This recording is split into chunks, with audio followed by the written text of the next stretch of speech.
What's going on, guys? Today's video, I wanted to speak about how to stay vegan. Whenever you talk to somebody who may have been vegan at one point, you understand their true motivations, or in current cases, why somebody might be trying to go vegan. All right, and oftentimes, in my case as well, when somebody's trying to go vegan initially, their motivations might be misplaced in the sense that they aren't going to be a very good motivator for actually maintaining that way of life. So, what do I mean by that? Very often, a lot of people will go to veganism from issues stemming from health and environmentalism, which, don't get me wrong, those things are, if they get you started in abstaining from animal product consumption, that's great, right? But the problem with that is that it's very easy to lose sight of the biggest reason why you should be doing this.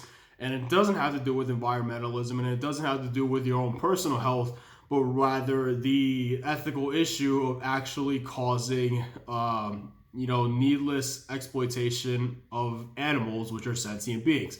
So this video isn't going to be super long. I just want to say that if you are thinking about going vegan, okay, you can have the motivations of health, environmental factors, but the primary way you should be looking at veganism and how to stay vegan is from the viewpoint of the animals, is to have that empathy for those animals and realize that if you were put in their position, you would do everything you can to get out of that.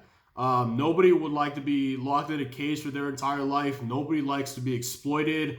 Nobody likes to have anybody's will imposed on them. So you have to think about it for the animals. And that, I can promise you, is going to be the best way to maintain a vegan lifestyle. Because when you start getting into things like, oh, well, if I can't find something that's suitable for for the things I desire to eat. So let's say, I'll just bring up like a really clear-cut example, right? When it comes to fish replacements in alternative vegan options, there's not a whole lot of stuff out there, to be honest with you. Not a whole lot of stuff that's like crazy good anyway. So you might go down the rabbit hole saying, man, if I can't satisfy this food addiction that I have, this addiction to this taste, I'm not going to stay vegan.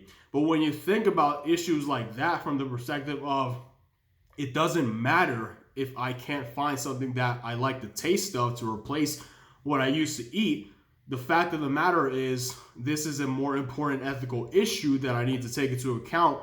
And I can go without eating that. So that's basically what I'm putting out there, because you talk to a lot of ex-vegans and they don't know what they're doing sometimes with the food stuff. They don't know how to properly plan a diet.